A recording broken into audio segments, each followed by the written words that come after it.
আমার বাংলা স্যার বলতো, আমি যে বাংলা স্যারের কাছে আমি ইন্টারে থাকতে পড়তাম বাংলা স্যারের কাছে, সে বাংলা স্যার আমাকে আমাকে না সবাইকে একটা কথা বলতো যে আয় থাকলে ব্যয় হয়, বউ থাকলে বাচ্চা হয়।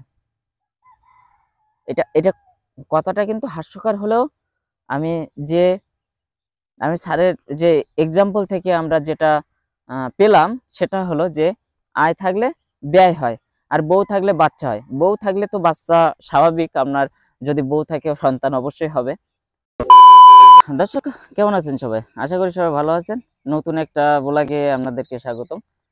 তো আজকে আমি বিকালে আর কি ঘুম ঘুম থেকে উঠে আমি চিন্তা করলাম যে আমি আহ, এই যে রাস্তায় যেতে যেতে আমার চোখে যা যা পড়বে, তার মানে মানুষ তো সব, প্রায় মানুষই অনেক ব্যস্ত। আর একটা জিনিস দেখেন যে আমি এমন একটা জায়গায় বসে আছি, এখানে আশেপাশে কেউ নেই, শুধুমাত্র আমি একা বসে আছি। এই যে দেখেন, আশেপাশে কেউ নেই, আর পিছে দুইটা গাছ, সাইডে আরো অনেক গাছ আছে, তবে পরিবেশটা অনেক সুন্দর। তো আজকে ঘুম থেকে উঠেই আমি চিন্তা করলাম যে আহ, আমি রাস্তায় যেতে যেতে আমার চোখে যা যা পড়বে, তার মানে মানুষ মাত্রই তো সবসময় ব্যস্ত থাকে, তার মানে বিভিন্ন কাজে ব্যস্ত থাকে নিজের আহ তার মানে সবকিছুই সবকিছুই হয়, কিন্তু মানুষ কাজই করে কিন্তু এই পেটের জন্য। হ্যাঁ, খাওয়া দাওয়া ঠিক মতো করার জন্য। তো সন্তান, অনেকেরই সন্তান আছে, বউ বাচ্চা আছে, তার মানে বউ বাচ্চা না থাকলে তো হবে না, সংসার জীবনে বউ বাচ্চা না থাকলে হবে না। সিঙ্গেল পার্সন কিন্তু তাদের চিন্তা ভাবনা অনেক কম থাকে, তার মানে ফিউচারের চিন্তা ভাবনা অনেক কম থাকে। যারা সিঙ্গেল পার্সন আছে, যারা এখনো পর্যন্ত 30-35 হয়ে গেছে, বিয়ে করেননি বা বিয়ে করার ইচ্ছা নেই, তাদের কিন্তু এইরকম চিন্তা ভাবনা থাকে না। যাদের সংসার ধর্ম আছে, বউ বাচ্চা আছে, তাদের কিন্তু অনেক চিন্তা যে আমার সংসারটা কিভাবে চলবে, আমার বাচ্চাটা কিভাবে বড় হবে, হ্যাঁ, ভালোভাবে লাইভ লিড করতে পারবে কিনা। এটাই। তো এখন বাজে দেখেন, এখন বাজে এখন বাজে প্রায় 5টা। আর আমি কিন্তু একাই এই গাছের গাছের নিচে বসে আছি। আমি কিন্তু দেখতেই পাচ্ছেন যে আমার সাইকেলটা এই সাইডে রাখা। আর আমি মূলত আমার যে জ্যাকেটটা ছিল, জ্যাকেটটা আমি কিন্তু খুলে ফেলছি, কারণ সাইকেল চালালে কিন্তু প্রচুর পরিমাণ গরম লাগে, গা ঘেমে যায়, হ্যাঁ, শরীর ঘেমে যায়। এই জন্য কিন্তু আমি খুলে ফেলছি, আমার গরম লাগতেছিল এই জন্য খুলে ফেলছি। এই জন্য এই ভিডিওতে আমি যে দৃশ্যগুলো দেখাবো, যে আমার আস্তে আস্তে যে সামনে আমার কি কি পড়ছে, আমি সেইগুলো আর কি ভিডিও আকারে ধারণ করছি। অনেকেই আছে যারা এই শীতের সময় শীতের সময় বলেন যে একটা কাজ একটা কাজ করতেই আছে, তার মানে অনেকে ধান চাষ করতেছে এই ঠান্ডায়। এই ঠান্ডায় আমি কিন্তু জ্যাকেট পরে বের হয়েছি, তাদের কিন্তু জ্যাকেট ট্যাকেট কিছু পরা নেই, তারা কিন্তু ওই যে একটা মাত্র এক্সারসাইজ গেঞ্জি বা একটা মাত্র টি শার্ট গায়ে দিয়েই কিন্তু তারা চাষ করতেছে। আর অনেকেই আছে যারা ঘাস বাছতেছে এই ঠান্ডা অবস্থায়, কাদায় দাঁড়িয়ে দাঁড়িয়ে, এই 5টা 5:30 বাজতে যাচ্ছে, এখন কিন্তু তারা বিলে ঘাস বাছতেছে, ঘাস পরিষ্কার করতেছে। আবার অনেকেই কিন্তু খেলা করতেছে, ফুটবল খেলা করতেছে। অনেকেই তাদের তার মানে পরবর্তী দিন মাছটা ধরবে, কোন পুকুরে যে মাছ ধরবে বা নদীতে মাছ ধরবে, যার কারণে জাল সেলাই করতেছে। মানুষ মাত্রই কিন্তু ব্যস্ত থাকে, ঠিক আছে? আমিও ব্যস্ত, দেখা যাচ্ছে আমি কন্টেন্ট তৈরি করি, আমি প্রতিদিন দেখা যাচ্ছে চেষ্টা করি একটা না একটা কন্টেন্ট তৈরি করার। সো যে আমাদের বাংলাদেশ একটা উন্নয়নশীল দেশ, এই উন্নয়নশীল দেশে কেন গরিব মানুষ, কেন গরিব? তারা তো প্রতিদিনই কঠোর পরিশ্রম করতেছে তাদের জীবনের তাগিদে, জীবনের তাগিদে তারা প্রতিদিন কঠোর পরিশ্রম করতেছে, কিন্তু বাংলাদেশ উন্নয়নশীল দেশ হয়েও কেন গরিব? সিম্পল একটা লজিক আমি দেই, যে যারা ধনী, আমাদের দেশে যারা ধনী, তারা কিন্তু আরো ধনী হয়ে যাচ্ছে। কারণ কি জানেন? আমি সিম্পল একটা এক্সাম্পল দিচ্ছি। সিম্পল এক্সাম্পলটা হলো যে যারা সরকারি চাকরি করে, তারা কিন্তু সরকারি চাকরির যে বেতন, বেতন কিন্তু মোটামুটি ভাবে যে বেতন পায়, সে বেতন কিন্তু সারা মাস চলেও তাদের অনেক অনেক, তার মানে তাদের ব্যাংক অ্যাকাউন্টে থেকে যায়। হুম আমার বাংলা স্যার বলতো, আমি যে বাংলা স্যারের কাছে আমি ইন্টারে থাকতে পড়তাম বাংলা স্যারের কাছে, সে বাংলা স্যার আমাকে আমাকে না সবাইকে একটা কথা বলতো যে আয় থাকলে ব্যয় হয়, বউ থাকলে বাচ্চা হয়।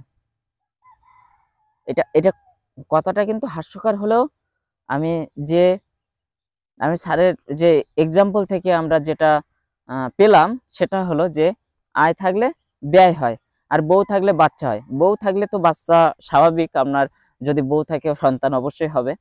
তবে আয় থাকলে ব্যয় হয় কি, যে আয় থাকলে খরচ করতে মন চায়। সিম্পল এক্সাম্পল, যাদের আহ, যাদের ইয়ে আছে, একটা বাইক আছে, সিম্পল হিসেব যে আপনার একটা এফজেডএস, এফজেডএস আছে, আপনার কিনতে মন চাচ্ছে R15, কারণ আপনার আয় আছে এই জন্য R15 কিনতে মন চাচ্ছে, এটা স্বাভাবিক। এই আয় থাকলে ব্যয় হয়, বউ থাকলে বাচ্চা হয়। আয় থাকলে ব্যয়টা আপনারা কমায় দেন, কমায় দিয়ে আপনাদের যে বেতন, সেই বেতনটা সঞ্চয় করেন। আপনার সারা মাস চলেও যে বেতনটা থাকে সেই বেতনটা সঞ্চয় করেন। আমি এই কারণে বলছি, সব কথার এক কথা হলো যে সরকারি চাকরি করেও আপনারা গরিবের বুকে গরিবের বুকে লাথি মেরে আপনারা যে ঘুষ খান, শুধু এই সময়ে না, সব সময়ে ঘুষের প্রচলন আছে আমাদের দেশে। সব কথার এক কথা হলো যে ঘুষ খাওয়া বন্ধ করুন, গরিবের পেটে লাথি মারা বন্ধ করুন। আপনার যে প্রাপ্য, যে যা প্রাপ্য আছে সেটা তো সরকার আপনাদের বেতন দিচ্ছে, বেতনটা নেন। কিন্তু এই যে গরিব দুঃখী যারা কঠোর পরিশ্রম করে ইনকাম করে, আয় করে, তাদের বুকে লাথি মেরে আপনারা যে ঘুষ খান, এই ঘুষটা খাবেন না। ঠিক আছে, এই ঘুষটা খাবেন না, কারণ বাংলাদেশ একটা উন্নয়নশীল দেশ। আর এই দেশ উন্নয়নশীল দেশ মানে এক সময় না এক সময় এই দেশ অনেক বড় পর্যায়ে যেতে পারবে, যদি আপনারা ঘুষ খাওয়া বন্ধ করেন। প্রতিটা সেক্টরে দেখেন ঘুষের প্রচলন আছে। এই ঘুষটা কোনোভাবেই আমাদের দেশ থেকে যাচ্ছে না। একটা আহ মরণবেদী, তার মানে এক কথায় যে মরণবেদী মতো হয়ে আসছে, যে ঘুষ খাওয়াই লাগবে। আমি যদি চাকরি পাই, আমি যদি একটা সরকারি চাকরি পাই, আমি যদি বড় পদে জব করি, তাহলে আমাকে ঘুষ খেতেই হবে। মানুষের ইন্টেনশন এটাই। আর সিম্পল হিসেব যে আহ, যারা বড় বড় পর্যায়ে, তার মানে ক- বড় বড় পদে যারা জব করেন, আমি তাদেরকে উদ্দেশ্য করে একটা কথা বলবো যে আপনার তো বেতন পার মান্থে সর্বনিম্ন 50,000 তো আছেই। এই 50,000 দিয়ে কি আপনি খুশি না? আপনি কি এই 50,000 দিয়ে খুশি না? আপনার 1 লাখ দরকার, কারণ আপনি চাকরি পেয়েছেন ঘুষ দিয়ে। তাহলে আপনার ইন্টেনশন তো এটা স্বাভাবিক হওয়ার কথা যে আমি 14 লাখ টাকা দিয়ে আমি একটা চাকরিতে ঢুকছি, আমার এই 14 লাখ টাকাই 2 বছরের ভিতরে উঠাতে হবে। তারপর আমার প্রতি মাসে আবার ঘুষ খাবো, আবার সরকারের কাছ থেকে বেতন নেব, বেতন নিয়ে আমার ব্যাংকে টাকার পার হয়ে যাবে। এই টাকার পার আমি বাংলাদেশ ব্যাংকে রাখবো না, আমি অন্য দেশে পাচার করব, পাচার করে সেখানে যে আমি সেই দেশের সিটিজেন নিব, নিয়ে সেই দেশে রয়ে যাব। কারণ এক সময় না এক সময় তো সরকার পরিবর্তন হবে, সেই সময় কিন্তু আমার উপর প্রেশার আসবে। এই জন্য আমি আমেরিকায় যে আমি সেখানে একটা ফ্ল্যাট নিব, ফ্ল্যাট নিয়ে সেখানে থেকে যাব। এটাই তো আপনাদের ইন্টেনশন। যাক, আমি একটা কথা বলতে চাই যে আপনারা সরকারি চাকরি করছেন, খুব ভালো কথা। তবে এই যে গরিব দুঃখীদের পেটে লাথি মেরে আপনারা ঘুষটা খাবেন না। আমার সব কথার এক কথা হলো যে ঘুষ খাবেন না। সবার কাছে আমার রিকোয়েস্ট যে ঘুষ খাবেন না। আমার যদি কোনো ডিওপি থাকতো, আমি আপনাদের কাছে হাত জোড় করে বলতাম যে আপনারা ঘুষ খাবেন না, ঘুষ খাবেন না, ঘুষ খাবেন না। ঘুষ খাওয়া হারাম, তারপরেও ঘুষ খাওয়া ভালো না। ঘুষ খাওয়া হলো হিন্দুদের মতে পাপ, আবার মুসলিম ধর্মে ঘুষ খাওয়া হারাম, তারপরেও আপনারা ঘুষ খাচ্ছেন। কিসের জন্য খাচ্ছেন?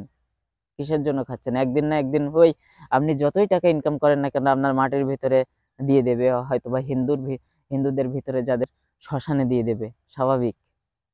সব কথার এক কথা, ঘুষ খাবেন না, সৎ পথে চলুন। সৎ পথে চললে দেখবেন আপনার মন থেকে শান্তি পাবেন যে আমি ঘুষ খাই না, আমি সৎ পথে চলি। একটা এক্সাম্পল দিচ্ছি এখানে লাস্টে, আমরা ভিডিওটা বেশি লেন্দি করব না, বেশি লং করব না। এক কথার সব কথার এক কথা হলো যে, মনে করেন একটা সরকারি চাকরিজীবী একটা বিল্ডিং দিচ্ছে, হঠাৎ করে একটা সাংবাদিক আসলে কিন্তু তার মনে সন্দেহ জাগে। হ্যাঁ, সন্দেহ জাগে যে আমার বিল্ডিং দেওয়ার সময় কেন সাংবাদিক আসছে। কারণ কি জানেন? কারণটা হলো যে তার মনের ভিতরে সন্দেহ আছে সব সময়, কারণ আমি ঘুষ খাই।